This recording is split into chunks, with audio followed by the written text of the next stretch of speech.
Hey you! Do you like Yandere girls or do you like monster girls? Yandere girls are with sweet smiles masking twisted intentions. Yandere girls are the epitome of love taken to the extreme. Obsessive, possessive, and willing to go to any lengths to ensure their beloved's affection remains solely theirs. They'll shower you with affection one moment and unleash their dark side the next, all in the name of love. And on other hand, monster girls with a mesmerizing assortment of half-human, half-monster girls, each possessing an undeniable allure and a heart as big as their monstrous features. These captivating creatures are the true definition of mommy, showering their affection to you that could be both overwhelming and deadly. They'll ensnare you in their embrace and suffocate you with their devotion quite literally, in some cases. But if you can't choose none, you are at the right place because I have cooked up a deliciously quirky blend of yandere girls and monster girls. So buckle up, because in this manga, love comes in all shapes and sizes, and sometimes it might just try to eat you alive. So like everyone's got their secrets, that they don't want anyone to find out. For our protagonist Aoi's case, it's a stalker named Miyako, a psychotic, if not a dangerously beautiful hot mommy killer. She's like off-the-charts crazy, always lurking around, making Aoi's life a total mess. Finally, the cops were like, "Dude, you gotta bail." So they shipped him off to some new town to dodge her. Once there, he develops a reputation for being cold, distant, and quiet.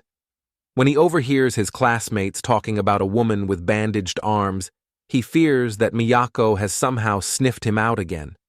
In a flashback, Miyako again slaughters seemingly inhuman creatures, all in to get closer to him. He's so zoned into this memory that when his buddy Ueda taps him, he nearly jumps out of his skin. Later, while hanging out in front of the convenience store, Ueda shares that the rumors going around are likely related to Aoi's stalker, Miyako, as reports of her only recently surfaced. Without a doubt, Miyako followed Aoi all the way here, but Ueda reassures him that she will do something about it. However, a few moments after they leave, Miyako stumbles upon where they were sitting. Ueda brings Aoi to an abandoned school building so they can hide from Miyako, but Aoi will soon learn he wasn't brought here. He was lured. Ueda starts undressing as it is revealed that she, too, is one of Aoi's stalkers. She approaches Aoi, asking him not to run away, and reveals herself to be much worse than a stalker. She's a giant centipede girl, stalker. I love monster girls and all, but this? Nah, this is like ordering a pizza and getting a pineapple anchovy combo, just a bit too much to handle. Aoi freezes up and tries to tell himself that this is all a bad dream. He is nearly eaten, but Miyako arrives just in time to stab Ueda in the face. Ueda recoils back from the pain, but Miyako isn't finished. Ueda gave her dear Elway a scar, and she won't let her die in peace. It will be painful as Aoi panics and backs away from Miyako, who is ecstatic to be with him once more. She explains that these stalkers have been following him since he was a young boy. He might call them yokai or ghosts, but to her, it doesn't matter. If someone has their thieving eyes on him, she'll kill them. She then asks Aoi if he would rather have Ueda or Miyako survive this little encounter. Aoi, terrified to favor one side or the other, knows that if he refuses her here, he will die. Aoi, feeling the heat of desperation, finally summons the courage to beg Miyako for assistance. She responds by drawing him into a passionate kiss, igniting a fiery spark between them.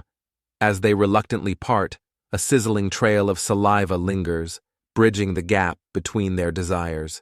Miyako reassures him that she is here to help. Rita shrieks and lashes out at Miyako, but she transforms into a terrifying wolf, and I don't know about you, but my money is on the werewolf. A few moments later, Miyako comforts Aoi, saying that it is all over. In the background, Ueda's brutalized body is impaled on the wall.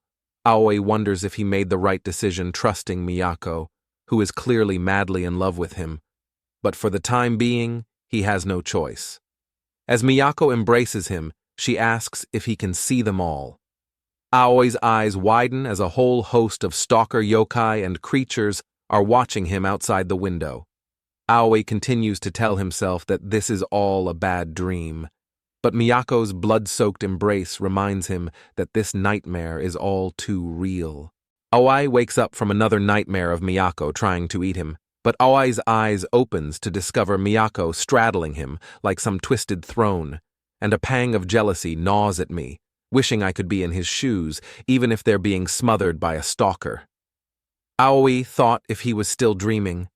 Miyako tells him if he is tired, he can go back to sleep.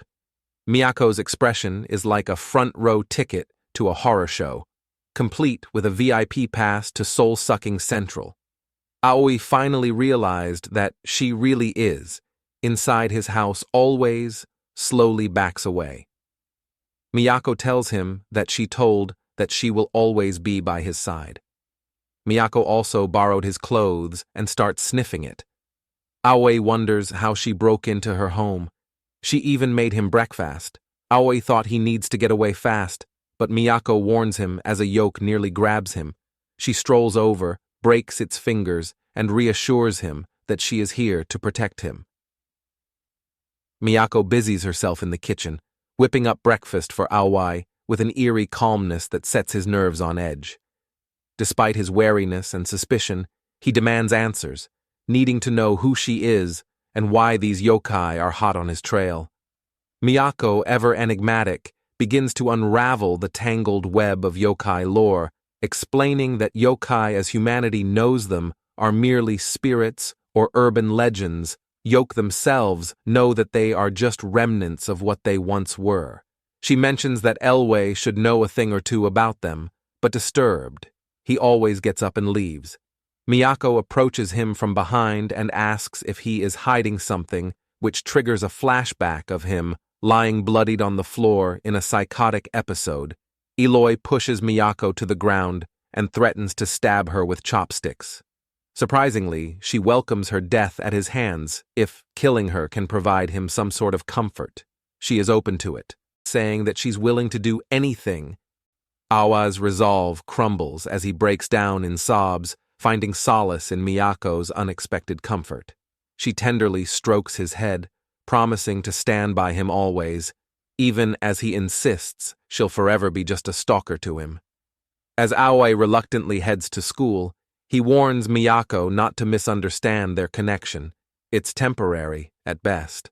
But Miyako remains steadfast in her devotion, vowing to rush to his aid.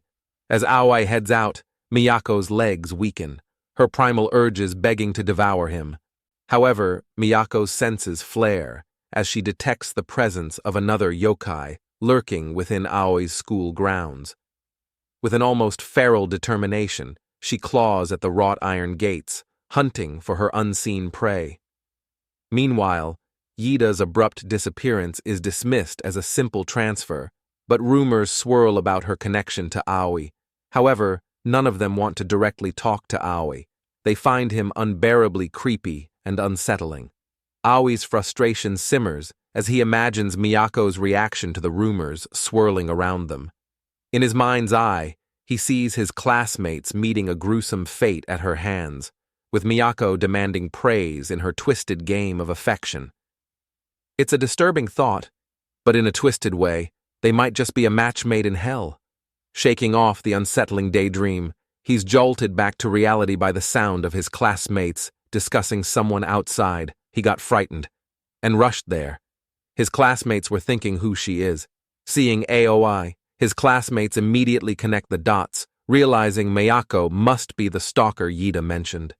Suspicion taints their whispers as they ponder if Aoi's sudden transfer was prompted by Miyako's involvement. Ever the opportunist, Aoi begins plotting to shift blame onto Miyako, hoping to justify his own inaction and earn sympathy. But before he can execute his plan, Miyako delivers a bombshell confession. She got rid of Yida. The revelation ignites a storm of fury among the students, who unleash a barrage of plastic bottles, stones, and empty cans at Miyako. Their scorn and disgust at her actions are palpable, painting a grim picture of the consequences she faces for her deeds. Unfazed by the onslaught of rocks, Miyako stands her ground, declaring that she harbors no regrets for her actions, insisting that everything she does out of love. The students recoil in even greater horror at her unwavering conviction, their uneasy fueling their assault as they continue pelting her with projectiles. In a surprising turn, Aoi steps forward, shielding Miyako from the barrage of stones, only to take a painful hit to the face himself. Seeing her beloved injured, Miyako pulls him close, enveloping him in her embrace before whisking him away in a blink of an eye. As they find themselves in a moment of respite, Aoi questions Miyako's presence at the front gate. With a nonchalant shrug, Miyako reveals she was hunting for the hidden yokai among them, adding that she's already memorized their face for future reference. Aoi's heart sinks as he realizes he may no longer be able to attend school, a fact that seems to delight Miyako, who relishes the prospect of their extended time together. Drawing closer to Aoi, Miyako offers a rare compliment, praising his courageous act, a sentiment he rarely hears, not even from his own mother. Upon hearing this, Miyako's primal instincts surge, igniting a fiery hunger within her that she can barely contain. Her lips part involuntarily, and a seductive gleam dances in her eyes as she struggles to suppress the primal urge to salivate. Unbeknownst to them, a shadowy figure watches their every move from afar, their presence unnoticed amidst the chaos. Next day, Miyako knocks on Oi's balcony door for a home visit, concerned that he hasn't gone out in a while. He explains that he stopped attending school altogether without telling his mother. He is expecting a visit from his homeroom teacher later, so he asks Miyako to keep herself hidden. He can explain why he is absent, but he can't explain the strange woman in his room. He tells Miyako it will just be a quick visit, and if his teacher turns out to be a yokai, then she can come rescue him. Miyako accepts his terms obediently. As Miyako steps closer to Oi's balcony door, she suddenly presses herself against the glass with a lustful look on her face and her tongue outside her mouth, teasingly suggesting that sooner or later he won't have to open the door for her. You know, if I was Oi, I would just tell her to devour me. How can anyone resist her? Miyako slides the door open and begins to attack Aoi, but Aoi's teacher suddenly appears and tells Miyako to leave her student. She tells Oi that she is here to help. With the misunderstanding cleared up, she introduces herself as Yushimi, whose appearance could easily grace a fashion magazine rather than a classroom. She is led to believe that Miyako is one of Aoi's relatives, so she begins the counseling session with Miyako present. Aoi glances at Miyako, whose calm demeanor signals that Yushimi is not a threat. Yushimi presents a small gift to Oi, homemade cookies carefully wrapped. With a hint of pride, she eagerly offers them to him, expressing her gratitude and hoping he'll enjoy a bite. Seeing her flushed face, Aoi decides to trust her anyway. However, as he grabs a cookie, Miyako's visage twists with jealousy, saying what a content expression, giving Oi pause unless he wants to risk biting into a potentially sabotaged treat. Yushimi asks when Aoi plans to go back to school, explaining that she had a chat with the class, explaining his unusual circumstances. If he can clear up the misunderstanding and reveal that Miyako is just his relative, they will surely welcome him back. However, Oi is having none of it. He reveals their true nature, people who would spread rumors and throw rocks at someone at a moment's notice. He doesn't believe for a second that they would become nice simply because Yushimi scolded them. Bullies aren't that nice in the real world. Yushimi is visibly offended and she asks why Oi doesn't trust her. Suddenly, her voice takes on a different tone, and she begins to climb onto the table. If this manga weren't about stalker yokai, I think this would be really hot. Her voice resonates inside Aoi's head as she starts referring to him as a good boy. Yes, he is a very good boy. Somehow, Aoi feels compelled to obey her commands. Desperately, he silently calls for Miyako's help, and her timely intervention breaks the spell over him. Yushimi clasps her hands and excuses herself for the day, leaving Aoi to retreat into his room, his trust in Miyako wavering. Later, that Miyako discovers the lifeless body of the yokai student at Aoi's school. Surprisingly, she turns to address Yushimi, who didn't have the scent of a yokai before. Miyako confronts her, demanding, "Who are you?" I'd have to say, painfully thick, tall, and gorgeous. Miyako interrogates Yushimi, who reveals that there are several yokai hidden in the school. Miyako knows there to only be 2 of them, which tips Yushimi off. Miyako knows nothing, though. Yokai are ordinarily undetectable to the naked eye. The only ones Yushimi can perceive are those who choose not to hide or those who are unable to control themselves. Miyako literally says, "Too long, didn't read. I'll just kill you as usual." Yushimi's way of thinking is that Miyako isn't worthy for Oi. The only one suitable for him is herself, someone who can teach him all sorts of things in both mind and body. Yushimi squirms. She can't wait to do various educational things with him. Yes, ma am, please also teach me. Aoy approaches Yushimi and says, none of what she said mattered to Miyako, her love is enough.